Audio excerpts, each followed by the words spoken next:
जी। विवेक मित्तल जी गुड़गांव से।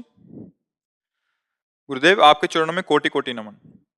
गुरुजी, मन, बुद्धि व आत्मा का क्या संबंध है? हमारे विचार और उनकी प्रेरणा आत्मा द्वारा संचालित होती है या हमारे मन द्वारा? कृपया कर मार्गदर्शन करें। आत्मा निष्क्रिय है, उसके द्वारा कोई क्रिया नहीं होती, न सत न असत। आत्म स्वरूप निष्काम है, उसमें कभी कोई कामना जागृत नहीं होती, न सत न असत। जैसे लोहे का चुंबक हो ना, हम ऐसे रख दें और ऐसे लोहा हो उसके अनुपात के अनुसार, तो हम जैसे चुंबक करेंगे वैसे नाचेगा। पर चुंबक की ये इच्छा नहीं कि लोहा नाचे, चुंबक की इच्छा नहीं कि लोहा आकर्षित हो। ऐसे ही आत्मस्वरूप अचाह है, निष्काम, पर भारी पावर है, भारी पावर। मतलब भगवान ही आत्मस्वरूप से है ना, भारी आत्म तत्व में पावर, उसके पावर से मन, बुद्धि, चित्त, अहंकार, इनमें स्फुरण होता है, चेतनता होती है।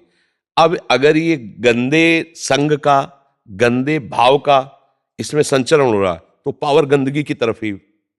और अगर वो अच्छे भाव का, तो अच्छे, वो जो आत्म तत्व से पावर, उसका कोई चाह नहीं।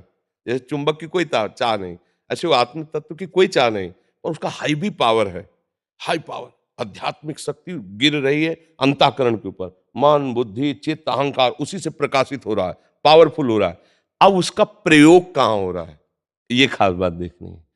अब हमने अपने को शरीर मान करके इंद्रियों के भोगों में उस पावर को, तो वही मन गंदी बात सिखाता है, वही बुद्धि गंदा निश्चय कराती है, वही चित्त गंदा चिंतन करता है, अहंकार गंदी बात से मैंने भोगा, मैंने कमाया, मैं ये भोगूंगा, मैं ये भोग सकता हूं। ये सब अंतःकरण में हो रहा है, आत्म तत्व का इससे कोई मतलब नहीं। जैसे लोग कहते हैं यार आत्मा प्रसन्न हो गई, वो अज्ञानी जन है। आत्मा तो हर समय अखंड प्रसन्न रहती है, आत्मा को कोई मार नहीं सकता।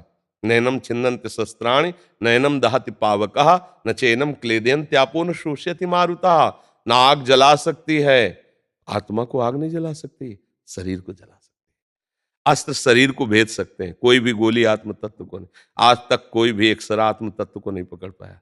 आत्म तत्व क्या मन को नहीं पकड़ के, देखो ये मन जा रहा है, ऐसा कहीं पकड़ पाया? बस स्थूल को।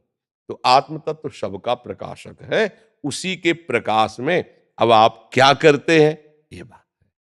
उसी के सुधार के लिए सत्संग है, शास्त्र स्वाध्याय, कि आप अपने बल से मन को रोकिए, गलत आदतों में न जाए, अच्छी आदत तो आपको आनंद आने लगेगा।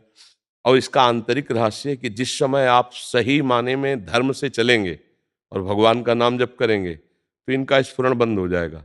जो मन बुद्धि का है ना, जो स्फुरण होता है ना गलत, ये शांत, जहां शांत हुआ, तो जैसे निर्मल जल, शांत जल, हलचल रहित जल, तो नीचे क्या दिखाई देगा, सो ये आपको आत्मस्वरूप का बोध हो जाएगा।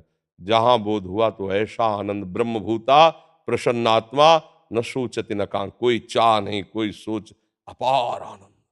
उसी आनंद में तो संत महात्मा परमहंस डूबे रहते हैं। समझ में आई बात?